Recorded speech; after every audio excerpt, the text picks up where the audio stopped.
આજે આપણે ધાંગધ્રા તાલુકાના કંકાવટી ગામે છે, જે કહેવાય કે કંકાવટી નગરી તરીકે ઓળખાતી. તો આપણે આગળનો કહેવાય કે આનો ઇતિહાસ આપણે મામા પાસેથી મેળવીશું. તો ચાલો તમને પહેલાં થોડું વિડીયોમાં બતાવી દઈએ અને પછી ઇતિહાસની દૃષ્ટિ આપણે મામા પાસેથી કરીશું. તો મામા, આપણે આ અહીંયાનો મને લાગી રહ્યું છે કે પ્રવેશ દ્વાર હશે, તો શું અહીંની માહિતી છે? નયનભાઈ, તમારી વાત સાચી છે. આ જે તે સમયનો જૂનવાણી પ્રવેશ દ્વાર છે અને વધુ માહિતી માટે આ પુરાતત્વ વિભાગ દ્વારા અહીંયા એક બોર્ડ પણ છે, એની અંદર સમસ્ત માહિતી પણ આપણે આપવામાં આવેલી છે. થોડી વાર તમે રાખો, આપણે થોડું ઘણું વાંચીએ અને આપણે સંભળાવીએ, પછી આપણે દરવાજાને દેખાડીએ. પ્રાચીન દરવાજાના અવશેષો કંકાવટી, અને આ જે સ્થાપત્ય છે એને મિશ્ર સ્થાપત્ય તરીકે ઓળખવામાં આવ્યું છે. અમદાવાદના સુલતાન અહેમદ શાહના આક્રમણને ખાળવા માંડલના રાજા જયસિંહ ઈસવીસન 1429માં એની રાજધાની ખારવા મંડળમાંથી મજબૂત કિલ્લે બંધાવી ધરાવતા કંકાવટીમાં ખસેડી. કંકાવટી એ સમયગાળાના સૌરાષ્ટ્રનું મહત્વનું સરહદી બંદર કે શહેર કહેવાતું. બરાબર, આની સમસ્ત માહિતી જે છે સ્થળ માથે તમને અહીંયા મળી રહેશે, જે દર્શક મિત્રો આવશે જોવા માટે એને. અને આ અહીંના દરવાજાના અવશેષો માત્ર હવે રહ્યા છે. આપણા દર્શક મિત્રોને બતાવો અંદર આવીને. તો આમાં અત્યારે મામા અહીંયા કંઈ આપણને દેવસ્થાન જોવા મળે છે. શક્તિ માતાજીનું મંદિર છે. આપણને અહીંની મળતી માહિતી પ્રમાણે થોડું ઘણું જાણવા મળેલું છે. બરોબર, શક્તિ માતાજીનું સ્થાન છે. આપણા દર્શક મિત્રોને દર્શન કરાવીએ.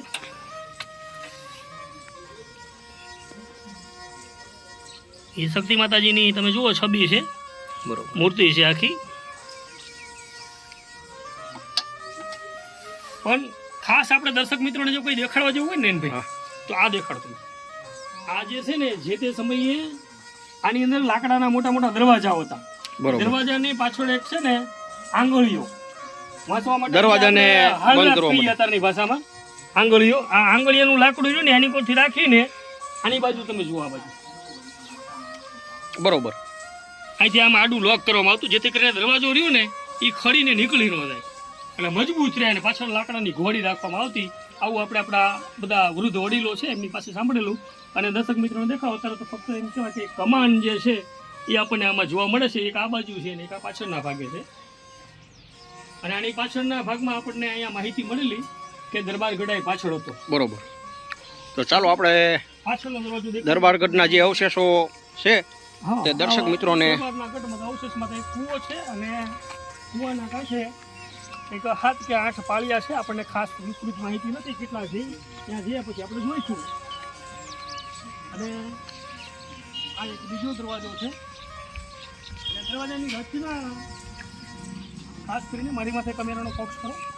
આ દરવાજાની રચના એવી છે, આ બાજુ તમે દેખાડો પહેલાં. આ દરવાજો આ સાઈડની અંદર છે અને આ એની વિરુદ્ધ સાઈડમાં છે.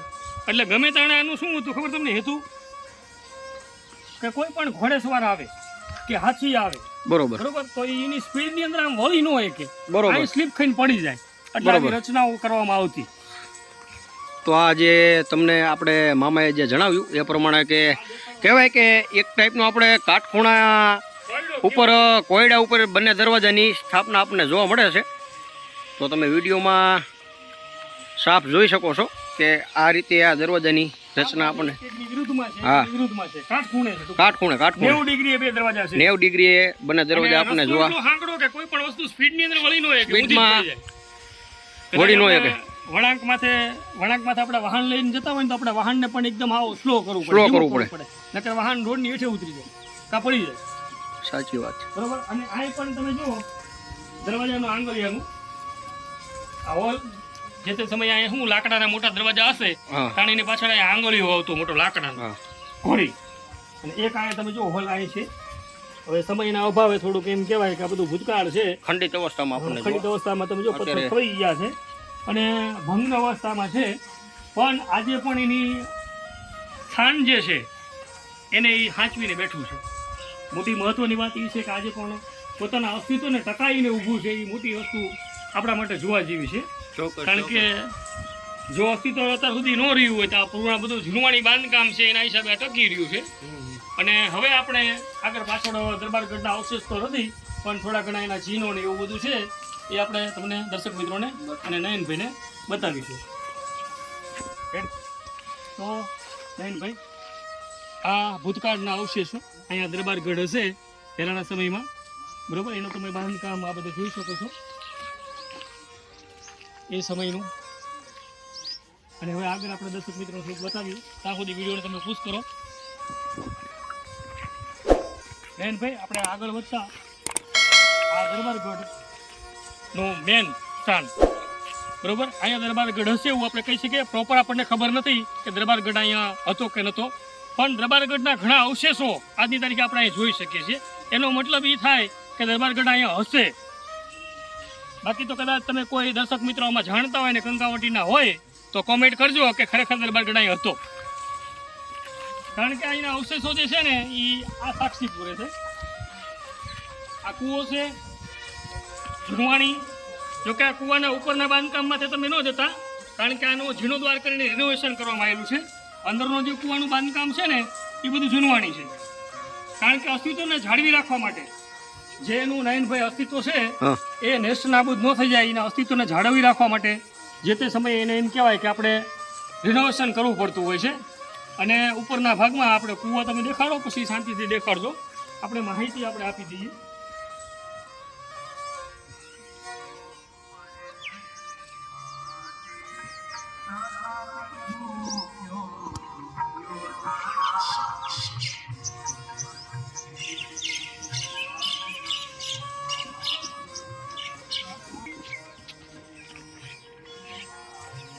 અને આપણે જે ઓલા પાળિયાની વાત કરી હતી તો આપણે અહીં ગણીએ 1 2 3 4 5 6 7 ને 8 પાળિયા છે.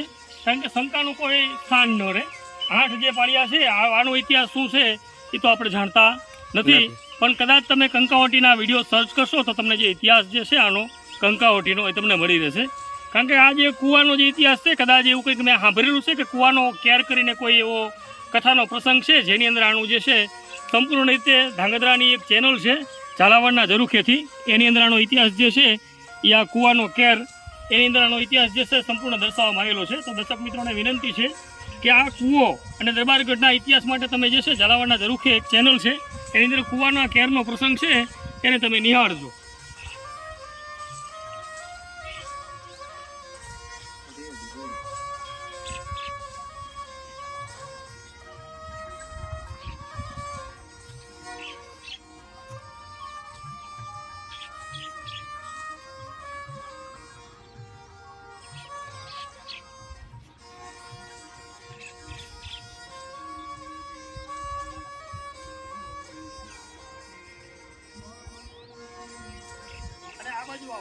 પાળિયા જોયા એની બાજુમાં આ પાળીઓ કદાચ હજી હમણાં જ ઊભો કરેલો હશે, અને શું છે એની આપણી પાસે વિસ્તૃત માહિતી નથી, પણ કદાચ આવતા વિડીયોની અંદર અમને જો મળશે તો અમે તમારી સમક્ષ લાવવાની પૂરેપૂરી કોશિશ કરશું. કારણ કે આ વસ્તુથી અમે અજાણ છીએ, અમને ખ્યાલ નથી અને આપણી પાસે અત્યારે કોઈ એનું વ્યક્તિ પણ નથી કે જે આપણને જાણકારી આપી શકે. અને બીજો નંબર, હજી પાળિયાનું એમ કહેવાય કે તમે જો અનાવરણ જે છે એ હજી કરવામાં નથી આવેલું, હજી એમના અંક બંધ છે. ટૂંકની અંદર આજે આની પ્રતિષ્ઠાને જે છે કરવાનું હજી કદાચ બાકી હશે, કારણ કે આ બધું નવું જ છે. તમે જો હજી છત્રીના બધા બાકી છે હજી બનાવવાનું.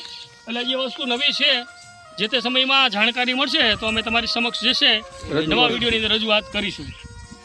ઇતિહાસ મળશે તો તમને ઇતિહાસની સાથે ફરી એક વખત તમારી સામે હાજર થઈશું. ચોક્કસ ચોક્કસ.